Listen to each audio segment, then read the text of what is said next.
Bonjour à tous et bonjour à toutes, j'espère que vous allez bien. Alors dans cette nouvelle vidéo, on va parler des droits d'auteur sur son œuvre et surtout comment bien protéger ses œuvres, en tout cas ses tableaux. Alors je pense que c'est des questions primordiales qu'on se pose au départ lorsqu'on commence à créer, que ce soit des tableaux ou toute autre chose, des dessins, des œuvres en général. On se dit, ok, j'aimerais bien exposer cette œuvre, j'aimerais bien vendre cette œuvre, j'aimerais bien montrer cette œuvre sur les réseaux sociaux, mais j'ai peur. J'ai peur qu'on me vole mes idées, j'ai peur qu'on me vole mon œuvre, qu'on la reproduise ou qu'on la revende sans mon consentement. Comment faire? C'est vrai qu'aujourd'hui, on est dans une ère où le digital, Internet, les réseaux sociaux, ça va très vite. Et on se dit, ouh là là, je suis pas protégée, autant je mets mon tableau sur Instagram et puis quelqu'un fait une capture d'écran, prend mon œuvre et la reproduit dans des milliers d'exemplaires sur des produits dérivés par exemple. Je me suis posé exactement les mêmes questions que vous lorsque j'ai commencé à être sur les réseaux sociaux. Alors du coup, j'ai fait beaucoup de recherches pour savoir comment je pouvais me protéger au mieux et est-ce que je pouvais quand même mettre mes œuvres sur les réseaux sociaux, sur internet sans être trop en danger. Ce qu'il faut savoir et ce que j'ai appris qui m'a beaucoup quand même rassurée, c'est qu'à partir du moment où vous créez quelque chose, même si c'est, voilà, comme je disais lors d'une précédente vidéo sur les certificats d'authenticité de l'œuvre, si vous faites juste un trait au pinceau, que vous fassiez un dessin d'un petit bonhomme, c'est vous qui l'avez créé. Donc à partir du moment où c'est vous qui l'avez créé, vous avez tous les droits d'auteur dessus. Je m'explique.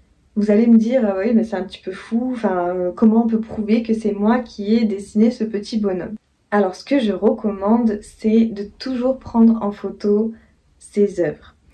C'est vraiment un gage de sécurité pour vous. Donc déjà vous êtes détenteur et vous avez tous les droits d'auteur sur votre œuvre.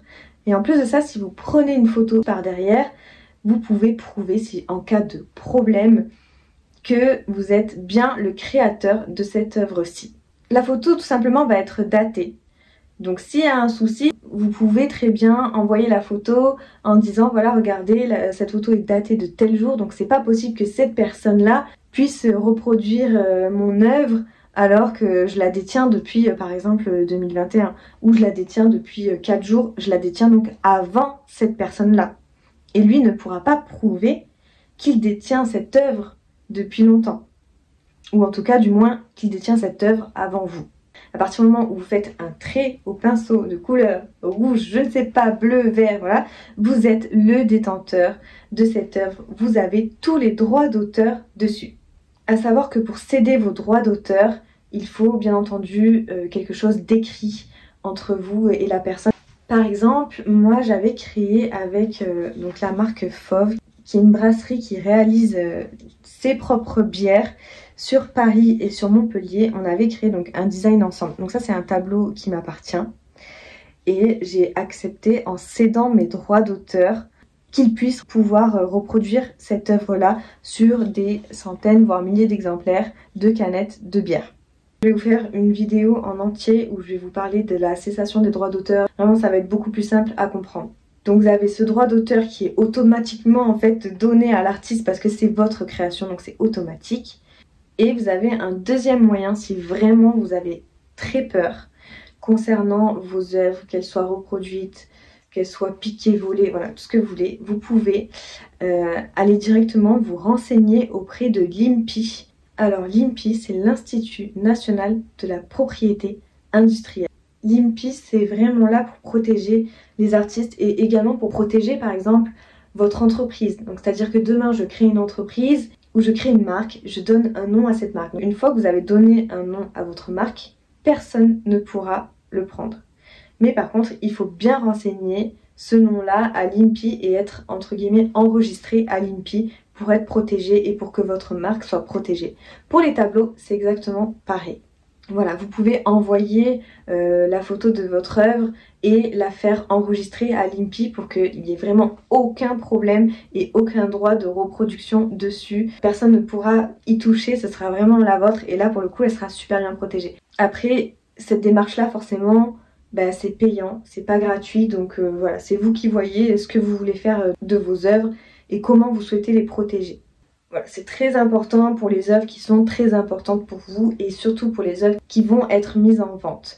Moi personnellement, je ne recommanderais pas de le faire sur tous vos tableaux, sur toutes vos toiles, parce que bah, dans tous les cas vous êtes déjà protégé par vos droits d'auteur, par le fait que vous prenez en photo votre œuvre, que vous l'avez pris en photo bien en amont de quand vous l'avez vendu. Donc voilà, je pense que vous êtes déjà un peu protégé. Après c'est vraiment libre à chacun.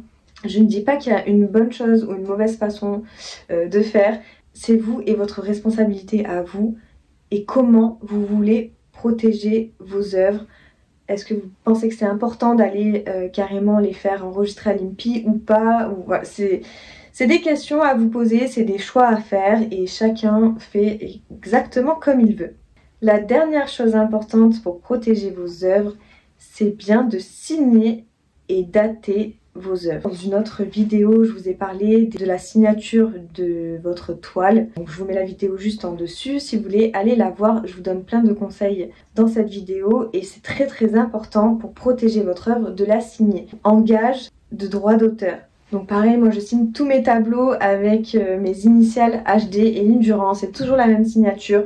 Donc je sais que si demain j'ai un problème, ben, mon tableau est signé, il est daté, il est à moi, il m'appartient, c'est ma signature, je peux prouver qu'en plus c'est ma signature parce que c'est toujours la même, enfin voilà.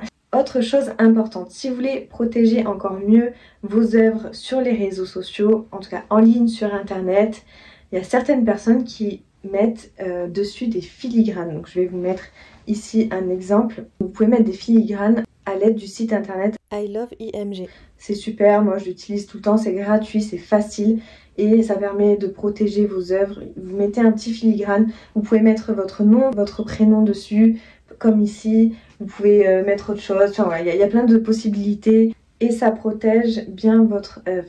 La dernière chose, c'est le certificat d'authenticité. J'ai créé toute une vidéo dessus que vous pourrez voir sur ma chaîne YouTube. Le certificat d'authenticité, ça permet de voir que c'est votre tableau, qu'il est unique, que c'est bien l'original, vous l'avez signé, daté et vous détenez tous les droits d'auteur dessus.